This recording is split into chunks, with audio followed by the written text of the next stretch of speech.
इस कार्यक्रम के पुण्यार्जक हैं आयोजक संस्कार चातुर्मास समिति 2025 करमपुरा नई दिल्ली अंतर्गत श्री दिगंबर जैन पंचायत करमपुरा। संरक्षक श्री सतीश जैन, अध्यक्ष श्री सुंदरलाल जैन, उप प्रधान श्री महेश जैन, उप प्रधान श्री महिपाल जैन, महामंत्री श्री देवेंद्र कुमार जैन, कोषाध्यक्ष श्री सुशील जैन। कार्यकारिणी सदस्य श्री प्रदीप जैन, श्री घनश्याम जैन जी, श्री संजय जैन सीए, अरविंद जैन, मोहित जैन, राहुल जैन, निखिल जैन। सौभाग्य युवा मंडल करमपुरा अध्यक्ष अंशुल जैन, उपाध्यक्ष आयुष जैन, सचिव अभिषेक जैन, कोषाध्यक्ष असीम जैन। विनीत सखी महिला मंडल करमपुरा नई दिल्ली अध्यक्ष श्रीमती अनिता जैन, उपाध्यक्ष श्रीमती ऋतु जैन, मंत्री श्रीमती संगीता जैन, कोषाध्यक्ष Shrimati Sunita Jain. Vineet DLF capital green Motinagar सौभाग्य युवा मंडल करमपुरा श्री अचल जैन। मन मोड़ा फिर डर नहीं, कोई दूर प्रभु का घर नहीं। धीरे धीरे मोड़ तू इस मन को रे, इस मन को। जीत लिया मन फिर ईश्वर नहीं दूर, जान बूझ कर इंसान क्यों मजबूर। जीत लिया मन फिर ईश्वर नहीं दूर, जान बूझ कर इंसान क्यों मजबूर।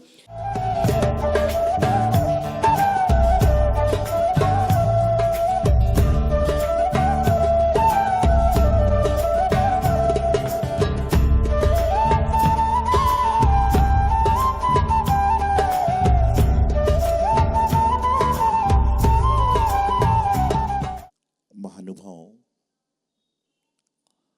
जीवन में कहा जाता है कि मित्र और इत्र ये दोनों सोच समझ के ही बनाना चाहिए, सोच समझ के ही लेना चाहिए और सोच समझ के ही इसका इस्तेमाल करना चाहिए।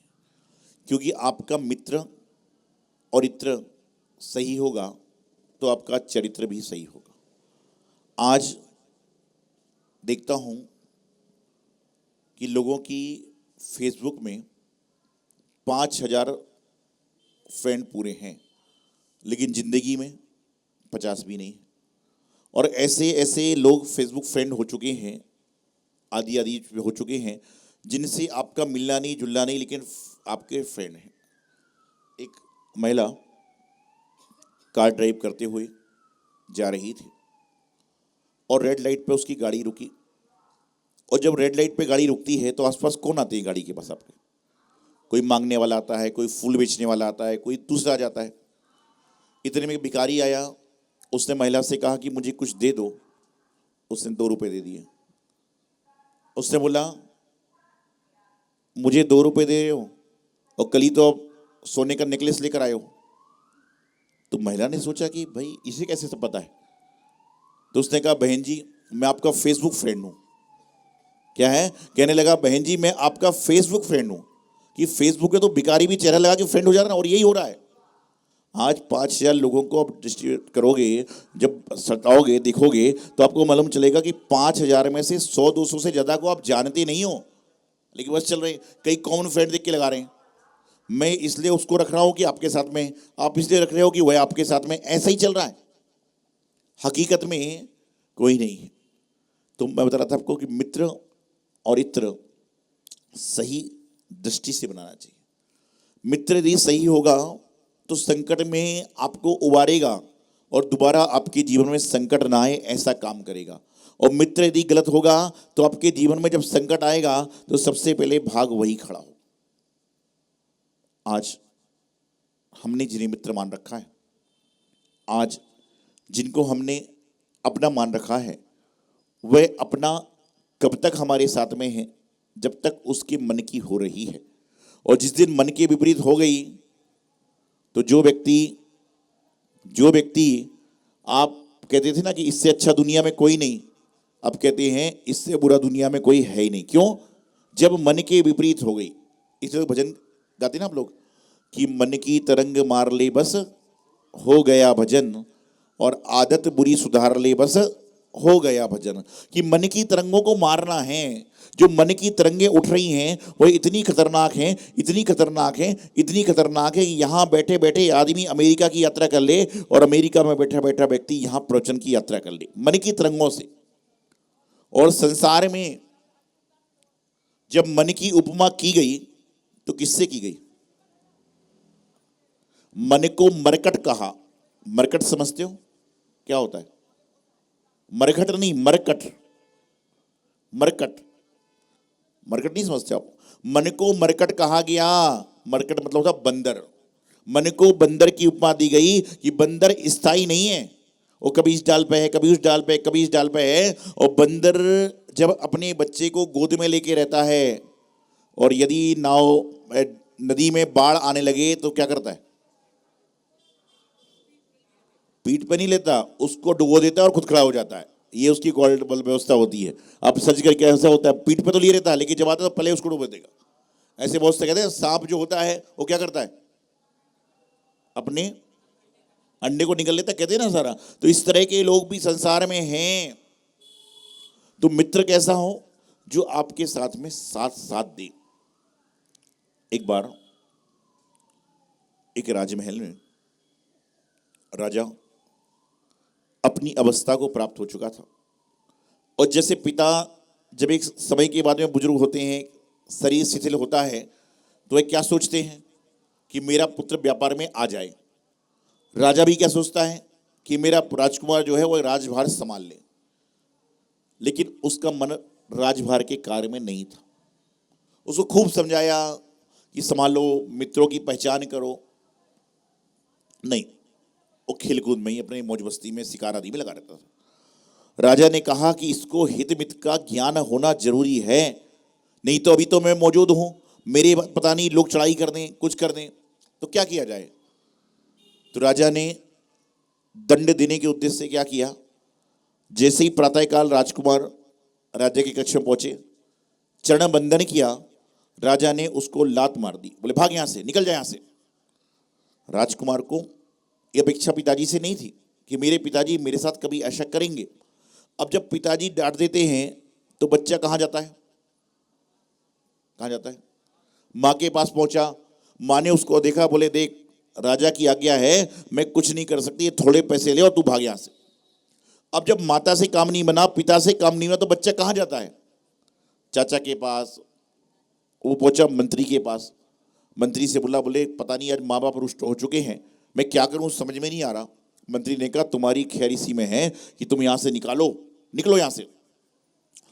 और वो बेचारा घर से बाहर कभी गया नहीं, भूखा रहा नहीं, वो निकला बाहर।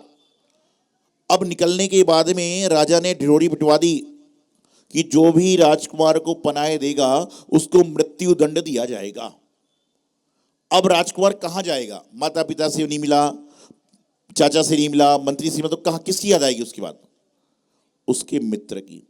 और इस समय में कौन से मित्र की आती है? जो सबसे खास होता है, बेस्ट फ्रेंड होता है। तो उसको याद आई कि मेरा मित्र सबसे खास जो है, मैं उससे डेली मिलता हूं। मतलब कहने का मतलब था कि दिन भर में 2-3 बार खाना पीना साथ में खाते थे, उनके पास जाने का प्रयास किया।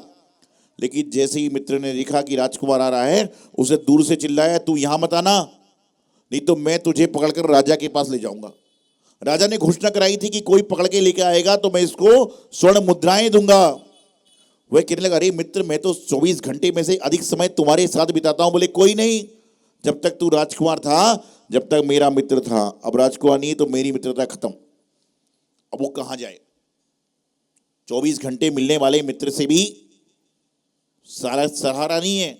उसको फिर याद आई, मेरा एक मित्र है जिससे मैं 2-3 दिन में मिलता हूं, उसके पास जाता हूं। वह उसके पास पहुंचा, दरवाजा खटखटाया। मित्र ने कहा, भैया मैं तुम्हारी कुछ मदद नहीं कर सकता, ये कुछ रुपए पैसे ले लो और सामने मेरा घोड़ा रखा है, इसको लेके दूर देश में चले जाओ।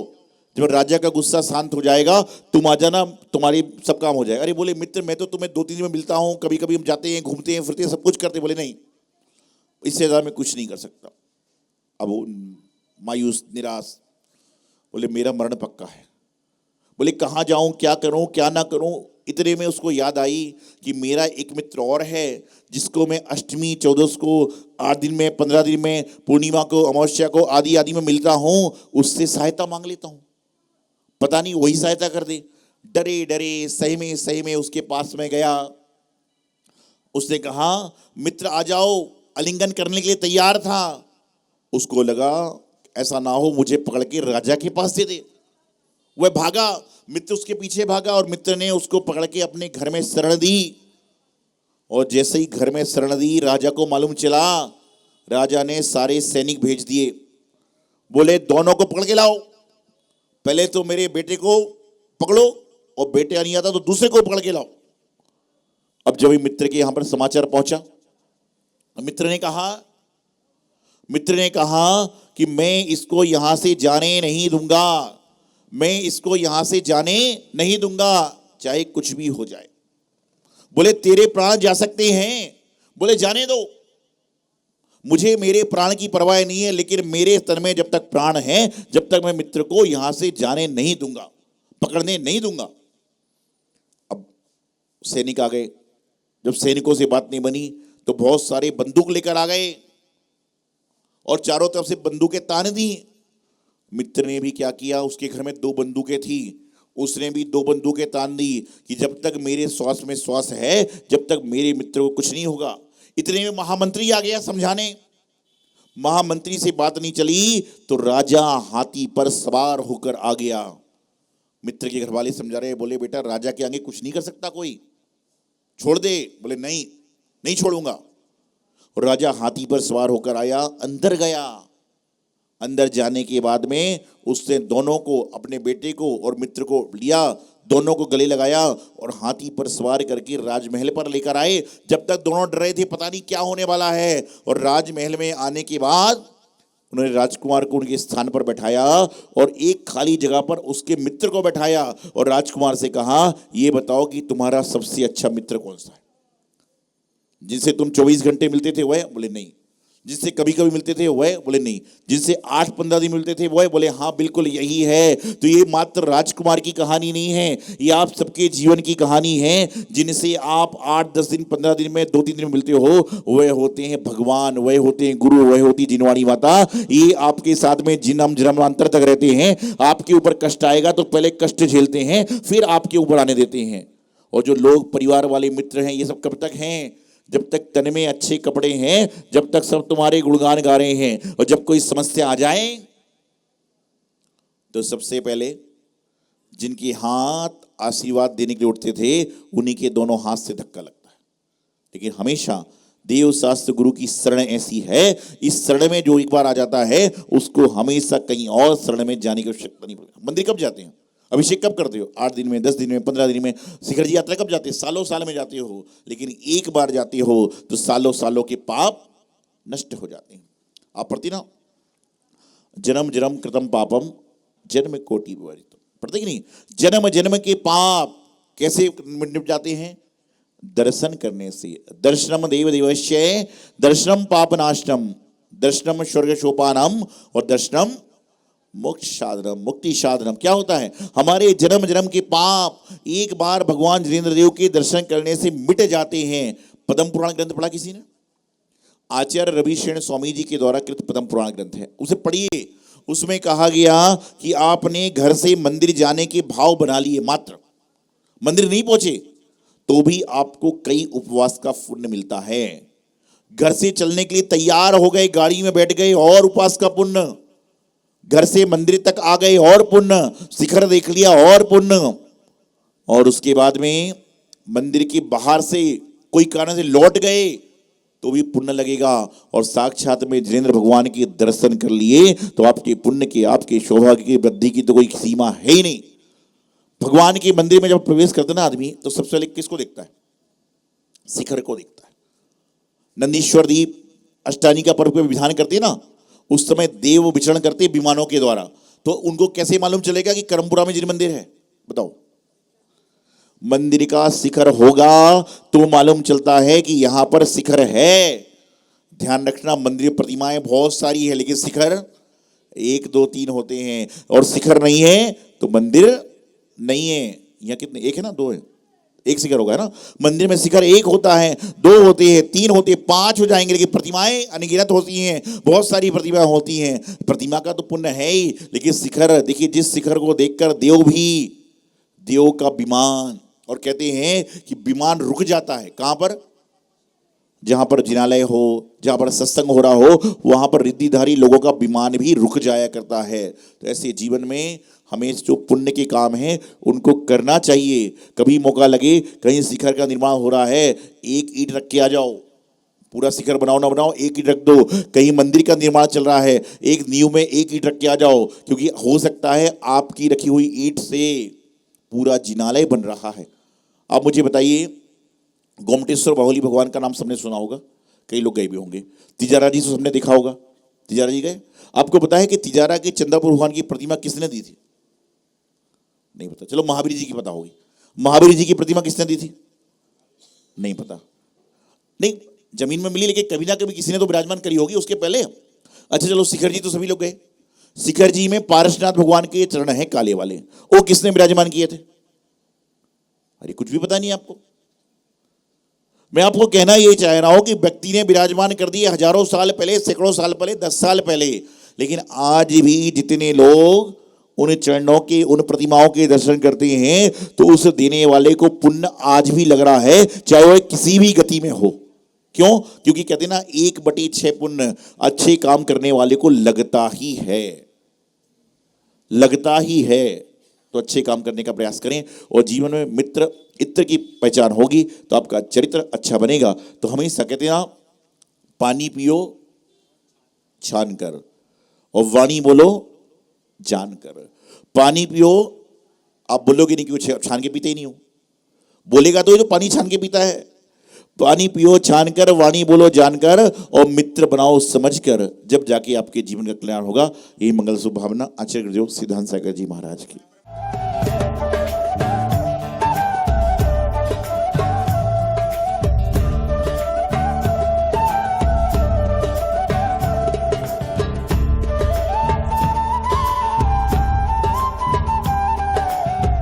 इस कार्यक्रम के पुण्यार्जक थे आयोजक संस्कार चातुर्मास समिति 2025 करमपुरा नई दिल्ली अंतर्गत श्री दिगंबर जैन पंचायत करमपुरा। संरक्षक श्री सतीश जैन, अध्यक्ष श्री सुंदरलाल जैन, उप प्रधान श्री महेश जैन, उप प्रधान श्री महिपाल जैन, महामंत्री श्री देवेंद्र कुमार जैन, कोषाध्यक्ष श्री सुशील जैन। कार्यकारिणी सदस्य श्री प्रदीप जैन, श्री घनश्याम जैन जी, श्री संजय जैन सीए, अरविंद जैन, मोहित जैन, राहुल जैन, निखिल जैन। सौभाग्य युवा मंडल करमपुरा अध्यक्ष अंशुल जैन, उपाध्यक्ष आयुष जैन, सचिव अभिषेक जैन, कोषाध्यक्ष असीम जैन। विनीत सखी महिला मंडल करमपुरा नई दिल्ली अध्यक्ष श्रीमती अनिता जैन, उपाध्यक्ष श्रीमती ऋतु जैन, मंत्री श्रीमती संगीता जैन, कोषाध्यक्ष Shrimati Sunita Jain. Vineet DLF capital green Motinagar सौभाग्य युवा मंडल करमपुरा श्री अचल जैन।